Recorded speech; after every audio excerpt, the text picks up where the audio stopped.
你的笑脸就像我的春天。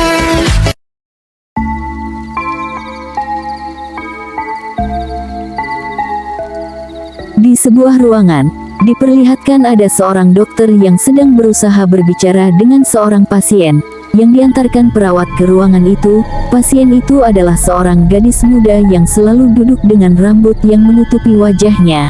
Dia tidak mengucapkan sepatah kata pun. Kemudian gadis itu mengangkat wajahnya ketika si dokter menyuruhnya menceritakan apa yang terjadi pada keluarganya. Karena keadaannya mulai membaik, dokter memperbolehkan untuk dipulangkan.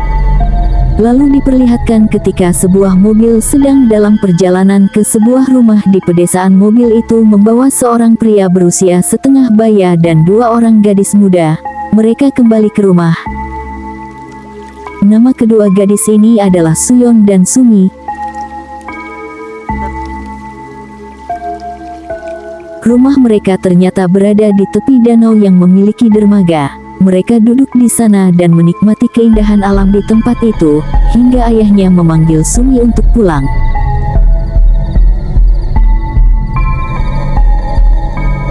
Rumah itu cukup tua dan terbuat dari kayu dengan banyak pintu geser dari kaca. Seorang wanita muda tiba-tiba muncul menyapa mereka dan menegur karena mereka tidak masuk menyapanya terlebih dahulu sebelum bermain di tepi sungai.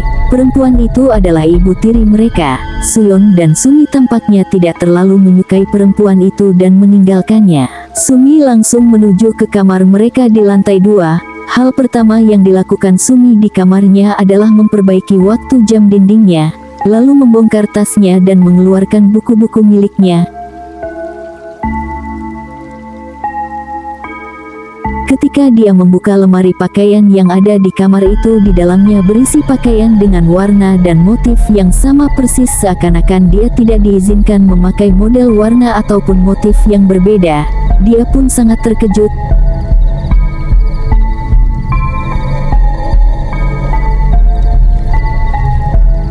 Kemudian mereka berempat makan malam di ruang makan sambil berdiam diri. Perempuan itu mencoba membuka percakapan tapi tampaknya tak ada yang tertarik menanggapinya. Suasana di sana benar-benar suram, karena kesal Sumi mempersiapkan pakaian dalam ayahnya. Tapi ibu tirinya langsung menegur Sumi yang dianggap gegabah karena menyiapkan pakaian dalam ayahnya. Sumi balas menegurnya karena dia sudah berani mengusik barang-barang di kamar tidurnya. Dia pun langsung meninggalkan meja makan, diikuti oleh Suyeon.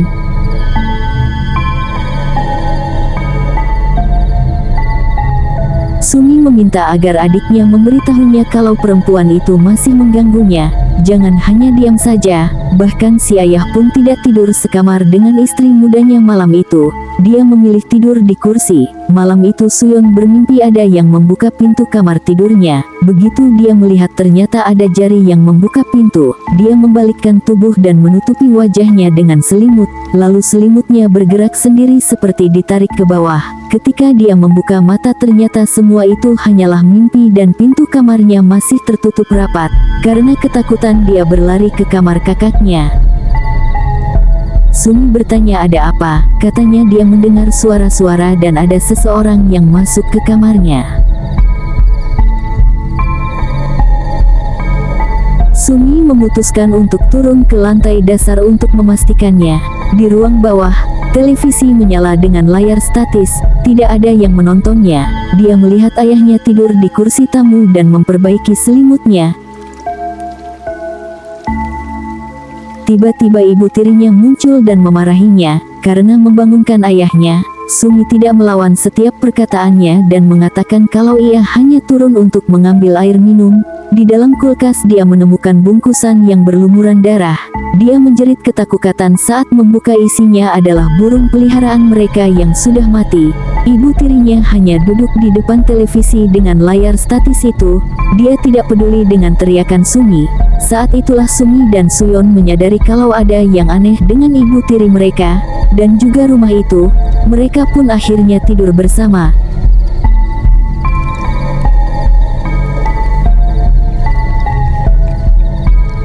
Di kamarnya Sumi, Suyon tidak bisa tidur nyenyak. Dia diganggu dalam mimpinya oleh seorang gadis kecil bersimbah darah yang berlari ketakutan dikejar-kejar seorang wanita. Ketika terbangun, dia melihat bayangan seorang perempuan sedang merangkak di balik kursi. Sosok itu tiba-tiba berdiri dan menunjukkan seorang perempuan berambut panjang dengan kepala bertekuk ke samping. Dia tidak berjalan tapi melayang dan dia sedang menuju ke arah Suyon. Suyon yang terbelalak ketakutan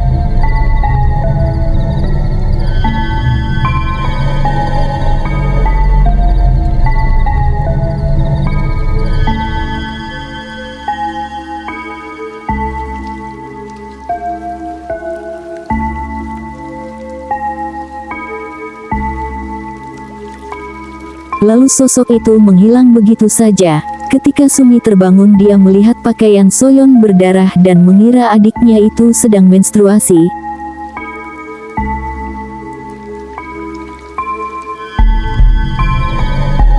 Lalu Sumi mengambil beberapa pembalut dari kamar ibu tirinya dan membereskan sprei yang ternoda darah. Mereka mencuci dan menjemur sprei itu di halaman. Kemudian Sumi berjalan-jalan di hutan dekat rumah mereka dan tanpa sengaja menemukan sebuah pondok terlantar beratap melengkung. Di sana dia menemukan 2 buah tas koper dan membawanya pulang.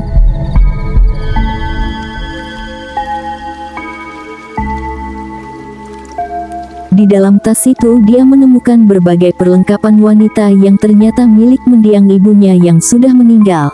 Juga beberapa foto lama milik ayah dan ibunya. Mereka juga menemukan berbagai aksesoris dan pernak-pernik milik ibu mereka. Saat itu dia melihat bekas genggaman tangan yang membiru di lengan Suyon dan menanyakan siapa yang melakukan hal itu padanya. Tapi Suyon tidak menjawab. Sumi menyadari kalau ibu tirinya lah yang melakukan hal itu. Kemudian Sumi bertanya pada ibu tiri dan menantangnya. Mereka berdebat kalau suami harus menerimanya sebagai ibu tiri, suka atau tidak suka, sama seperti dia juga terpaksa harus menerima keberadaan mereka berdua. Sebagai anak tiri, Sumi tidak merasa takut, tapi menjadi lebih marah. Dia melempar cangkir teh ibu tirinya itu ketika ibunya akan menuangkan teh, lalu berlari ke kamarnya dan menangis. Ayahnya berusaha untuk membujuknya tapi dia tidak mau dibujuk. Malam itu paman dan bibi mereka datang untuk makan malam bersama. Ibu tirinya menjamu mereka dengan banyak makanan dan berusaha terlihat ceria. Tetapi wajah paman dan bibi Sumi pun terlihat suram. Begitu juga ayah Sumi. Hanya ibu tiri yang terlihat ceria dan tertawa sendiri dengan candaan yang dibuatnya.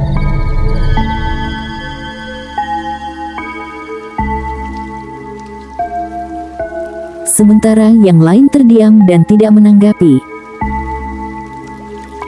Kemudian ibu tiri pun terdiam dengan marah karena tak ada yang menanggapinya. Tiba-tiba bibinya Sumi terjatuh ke lantai menjerit-jerit dan meronta-ronta. Mihe terlihat kesakitan dan ayahnya Sumi langsung memberi obat untuk Mihe dan Mihe pun mulai tenang. Si ibu tiri yang melihat kejadian itu pun menjerit ketakutan. Dalam perjalanan pulang, Mihe menceritakan kepada suaminya kalau dia melihat anak perempuan meringkuk di bawah bak cuci piring dalam keadaan kotor dan mereka tidak tahu itu siapa. Si ibu tiri yang kecewa karena acara makan malam itu tidak berjalan sesuai dengan yang direncanakannya duduk termenung. Dia melihat ke arah lemari di bawah bak cuci piring yang terbuka dan memperbaikinya.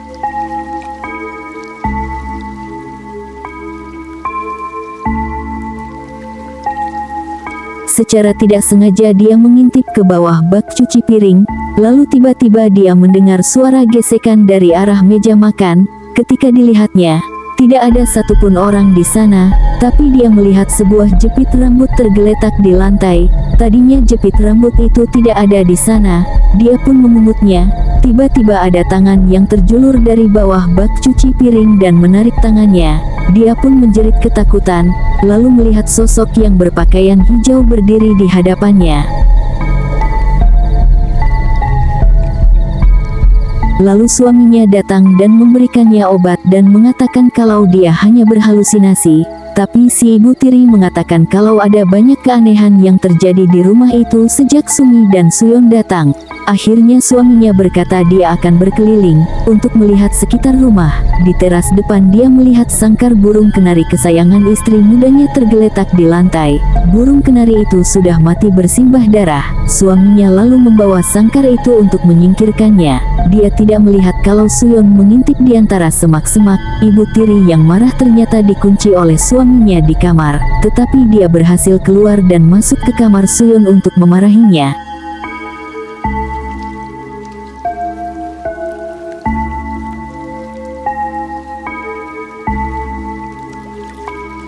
Di bawah selimut Suyon, ditemukan bangkai burung kenarinya. Dengan marahnya dia memukuli Suyon dan sambil menariknya turun dari tempat tidur dan menguncinya di dalam lemari sambil mencampakkan semua barang-barang milik mendiang ibunya ke dalam lemari.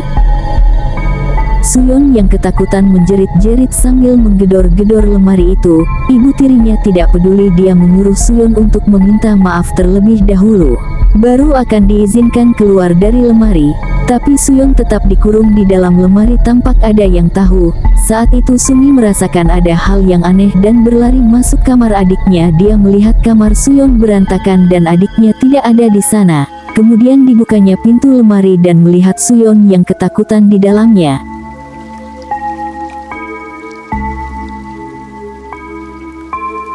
Dia pun memeluknya erat-erat dan mengeluarkannya dari sana. Sementara di halaman si ayah sedang menguburkan bangkai burung kenari. Sekilas dia melihat bayangan istrinya di jendela, tapi dia tidak yakin apakah istrinya itu mengetahui apa yang sedang dikerjakannya atau tidak. Kemudian ayahnya masuk ke kamar Sumi dan memarahi mereka karena sudah berbuat yang aneh-aneh.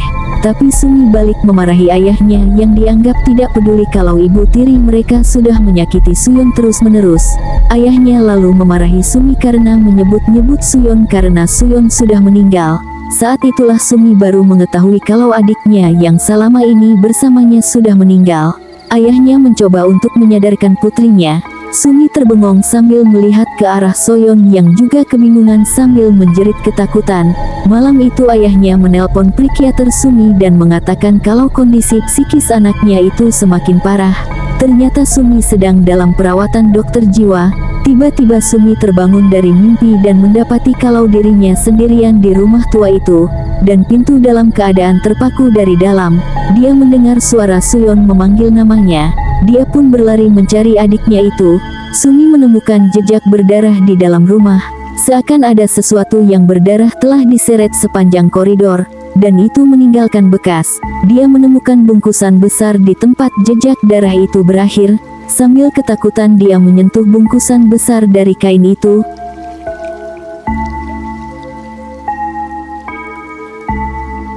Dan berusaha membuka ikatannya tapi tidak berhasil. Dia pun mencari-cari pisau di dapur, tapi tidak ada. Ketika dia kembali ke tempat bungkusan itu berada, bungkusan itu sudah hilang diseret ke tempat lain. Ternyata sudah berada di dalam lemari tempat menyimpan tumpukan spray. Tiba-tiba ibu tirinya muncul sambil membawa teko berisi air panas, dan hendak menyiramkannya ke arah Sumi. Tapi Sumi menghindar dan berhasil melukai tangan ibu tirinya dengan gunting. Tapi dia jatuh pingsan setelah kepalanya dipukul dengan keras. Ibu tirinya lalu menyeretnya ke tengah koridor, lalu menyeretnya ke sebuah patung besar untuk dihantamkan ke kepala Sumi. Tapi perhatiannya teralih ketika pintu tiba-tiba terbuka dan ayah Sumi masuk. Dia melihat putrinya tergeletak di lantai bersimbah darah. Lalu ayahnya mengambil obat dari lemari dan membawanya ke si ibu tiri, dan menyuruhnya minum obat maka dia akan sembuh. Tiba-tiba masuk seorang wanita muda berpakaian rapi yang berwajah seperti ibu tirinya. Ternyata selama ini Sumi mengalami halusinasi belaka. Dia tidak pernah bersama Suyon atau berjumpa dengan ibu tirinya sama sekali. Sumi akhirnya dimasukkan ke rumah sakit jiwa. Ibu tirinya menemuinya sebentar di kamar itu, tapi Sumi mencengkram tangannya dengan sangat keras sehingga ia harus melepaskan dengan paksa. Kemudian ayah dan ibu tirinya pergi meninggalkan dia di sana. Sumi terduduk sambil meneteskan air mata. Ia teringat pada masa lalu ketika pertama kali ayahnya membawa si ibu tiri ke rumah mereka, dan memperkenalkannya sebagai istri mudanya. Wanita itu adalah seorang perawat yang juga bertugas merawat ibunya di rumah. Saat itu ibunya sedang sekarat karena penyakitnya tidak bisa disembuhkan, dan dia tidak mampu menolak keinginan ayahnya untuk menikah lagi.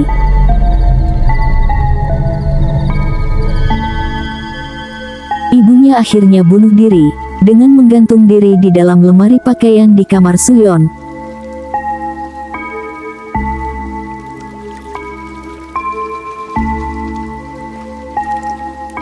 Sementara itu si ibu tiri diperlihatkan sedang termenung sendirian di rumah. Dia mendengar suara langkah kaki yang berlarian di lantai 2 yang seharusnya kosong. Dia pun naik untuk memeriksa, dan melihat bayangan di balik gorden. Ternyata tidak ada apa-apa di sana, tapi pintu tiba-tiba terhempas hingga menutup, dan suhu kamar terasa sangat dingin. Pintu lemari terbuka dan dia memeriksanya. Tiba-tiba muncul sebuah bayangan gelap dari tumpukan sprei dan mengarah kepadanya. Dia pun terduduk sambil merangkak ketakutan. Akhirnya dia tewas dibunuh oleh hantu yang keluar dari lemari itu.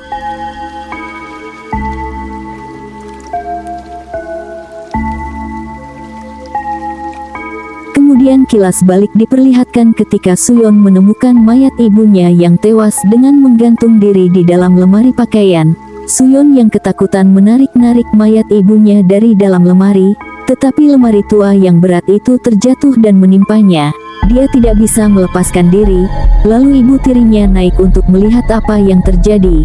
Dia pun menemukan lemari pakaian yang terjatuh dan tangan Suyon yang menggapai-gapai berusaha minta tolong. Tapi dia tidak melakukan apapun untuk menolongnya, malah dia berjalan keluar kamar karena dia mengira kalau yang meminta tolong itu adalah si istri tua. Saat itu dia berpapasan dengan Sumi yang menyuruhnya untuk pergi dari rumah itu. Dengan marah ibu tirinya mengatakan bahwa Sumi akan menyesalinya di kemudian hari. Sumi pergi dari rumah itu tanpa sempat melihat adiknya yang sekarat dan adiknya pun tewas di tempat itu.